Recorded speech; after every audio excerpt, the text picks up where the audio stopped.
going on, everyone? So this year is going to be a very big year for the Dallas Mavericks. The jury's still kind of out on what's going to end up happening with Dallas. Are they going to be good? Now, they were able to retain Kyrie Irving after trading for him. They were the team that could offer him the most money. There was a little like, is he going to leave? Like, what's going to happen? Obviously, the Laker speculation and stuff that's gone on the last like year and some change. But now you have your two main guys. You have Luka. You got Luka, another star, and Kyrie Irving. And these two guys now will have a full training camp, full offseason, full preseason to try to make it work. Didn't really look like it was working last season, but again, you got two guys that are just kind of being thrown in together. Luka is extremely ball dominant, which is a level of concern though, right? It's like, can Luka play with another star? Or does it have to be something where Luka's the main star and you just have a bunch of really good quality, like blue chip rotation guys, right? I'm talking like top tier. I mean, like look at like Milwaukee, right? You had Giannis as the main star, but you had a really good quality core around them.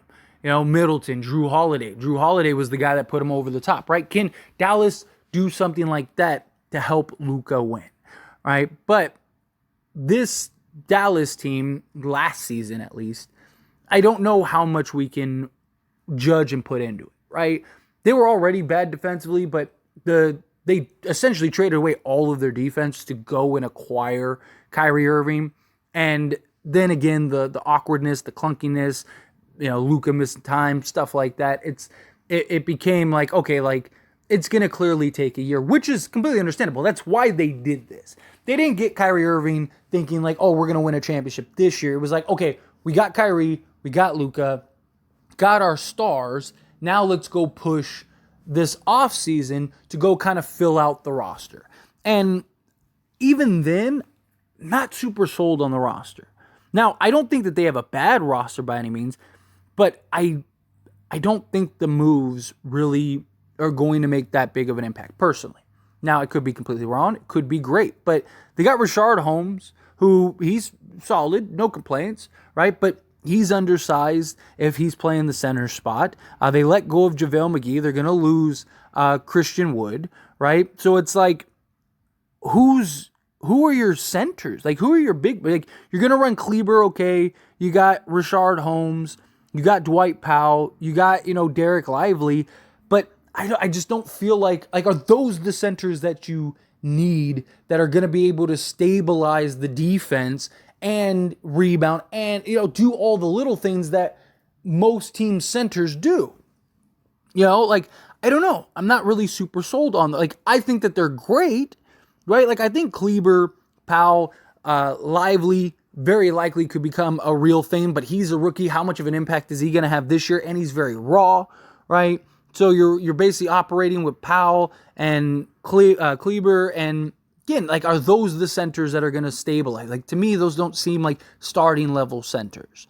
The acquisition of Grant Williams, I think, is a solid acquisition, but I don't think he makes your defense better, but he's not going to be that elite that it completely takes you to another level. Seth Curry is a solid pickup, gives you some 3-point shooting, but like their problem wasn't necessarily that.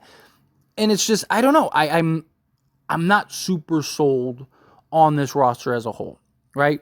Jaden Hardy, he should probably take another step this year. Josh Green, we'll see what they do with Tim Hardaway Jr. But I don't think that this roster is, I look at this roster and go, oh man, this is the roster that's going to get them over the top. This is the roster that's going to win NBA championships. Top, right? And even like the jury's still out on Jason Kidd. Is Jason Kidd the right coach, the right leader? I didn't think he was very good coaching-wise last year, and he hasn't had real success as a head coach. He had a stint with essentially a super team with the Brooklyn Nets, although everyone was older. Okay, fine. We'll let it go with that. He kind of fell there. He had success with the Lakers, but he wasn't the head coach. He was more of like the player coach, which he has been great at. But as a head coach, it's like, is this the guy that can lead the charge, right? Yes, Dallas made a Western Conference Finals. 2 years ago or whatever it was. And, but we've seen things like that happen. Like, look at Atlanta, right? Sometimes the dominoes just fall. Sometimes the circumstances just line up for you to end up falling headfirst into, a position, right? Matchups, right? Sets. Luka just goes off and just is unstoppable for a series, right? Like, those type of things, they do happen, right? Atlanta, they made the Eastern Conference Finals, and they haven't been a play-in team since, right? And that was like the worst thing that happened to them. So it's just Dallas, can they make it work? Can Luka? My biggest concern is Luka, and not talent-wise, right? Luka is a ridiculous talent, but can he play with another star? And is Kyrie that star? Now, Kyrie was able to make it work with LeBron, but LeBron is also much more of a willing passer when need be. Like, LeBron was very ball dominant, but he was okay more with Kyrie getting some shine and Kyrie going and getting his. Kyrie and LeBron both talked about how, like, LeBron's goal was to take Kyrie to the next level, to let Kyrie really shine.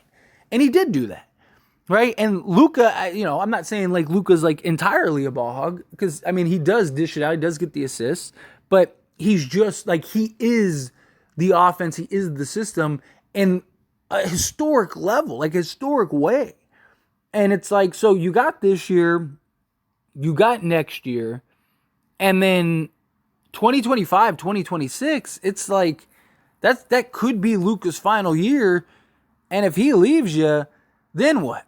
Or do you start looking to trade him in 2025, 2026 if this year and next year don't work out? Or does Luka demand a trade after this year if it doesn't work out, right? It's like, man, we're locked up long term. Luka's going to have to show that he can be the guy, right? He is ridiculous talent, top 5, arguably top 5, whatever. But can he be the guy that leads the team? To put in perspective, Dallas was better with Kyrie on the court without Luka than Luka without Kyrie. Now, again, small sample sizes, different roster in a lot of ways, because again, they, you trade away Finney Smith, trade Spencer Dinwiddie, guys like that. Right? So there is a level of like, okay, we gotta let this play out a little bit. But also, does Kyrie end up having issues and stuff like that, right? Like, there's just so many question marks with the Dallas Mavericks. So many unknowns with the Dallas Mavericks. And in the Western Conference, like, I don't look at this roster and think that they're better, right? Like, I wouldn't be shocked if they missed the playoffs again this year. I know some people might look at it and go, like, no way, like that. But seriously, okay, Dallas finished 11th. The Thunder should be better this year with Chet Holmgren, right? If he becomes anything close to what he's believed to be. And SGA, can he kind of take another step? The Pelicans, if Zion and everyone's healthy, which is a big question mark, I think they're better than Dallas overall. The Timberwolves, I think, are better than Dallas. The Lakers, the Warriors, the Clippers, the Suns, the Kings, the Grizzlies, and the Nuggets. Right? But, okay, let's say Dallas does work out. Let's say Kyrie and Luka are a formidable duo. I still don't think they're going to be very good defensively, right? And I still don't think they're better than the Lakers, the Warriors, the Clippers, the Suns, the Kings, the Nuggets, and the Grizzlies. We'll see what happens with Ja. Like, can Grizzlies kind of weather the storm? And then also, when he comes back, is there this like weird, awkward period, right? To where, if the Grizzlies end up and he's missing 25 games. If they're through 25 games, like 12-12 or something like that, and Ja takes another 10 games to figure it out, and they're sub 500, right? Like, there are circumstances that could happen, but I don't think that they're better than a play-in team, right? Like, again, assume everyone's healthy, everyone's fine, right? Are they better than the Lakers? No. Are they better than the Warriors? No. Are they better than the Clippers? No. Are they better than the Suns? No. Are they better than the Kings? No. Are they better than the Nuggets? No. That's 6 teams that are ahead of the Mavericks, which would put them in the play. And that's not counting how does Minnesota look with Anthony Edwards emerging and Karl Anthony Towns and Rudy Gobert actually playing together for a significant amount of time, right? If the Pelicans are healthy, I mean, the Pelicans were the number 1 seed in the West when everyone was healthy, and they were like the metrics by far were like they were like elite level. It was crazy. Now, was that a fluke? Or is that like who they are with Zion and Ingram and everybody healthy and good to go? Right? Like, it's not that far-fetched that, like, Dallas could be a play-in team or the odd man out at that point. Right? Like, I'm not super sold on Dallas, and I don't think the moves and acquisitions are what's going to put them over the top. I don't look at them and think they're a contender. I don't look at them and think that they're a top even 5 team in the league. Right? I just think that there's so many teams that are better than them in this Western Conference. Could something happen, to where they kind of like luck into like the 5th or 6th seed? Sure. You never know, right? Like the Clippers, Kawhi and Paul George, can they stay healthy? All right, like that's a big thing. Can they keep it together? And if they can, the Suns, like if Devin Booker and Kevin Durant miss any substantial time together, like Phoenix doesn't really have a lot to weather that storm. So how does that look? The Warriors, does that experiment work, or do they kind of regress? Like, again, the Grizzlies, as I mentioned earlier. So could they kind of luck in and fall into that? Possibly. But I don't know. I'm not super sold on this. And like, I wouldn't be surprised if Dallas is shopping Kyrie by the trade deadline. I mean, we've seen it time and time again. But, anyway, as always, this is a discussion, so I pass the question on to you. Let me know your thoughts and opinions down in the comments below. What do you think? How do you feel? Do you think Dallas can be a contender? Do you think, no, they're not? Do you think that they're a play-in team, playoff team? No play-in, playoffs? How do you feel? What are your thoughts? I'd love to hear it. Let me know.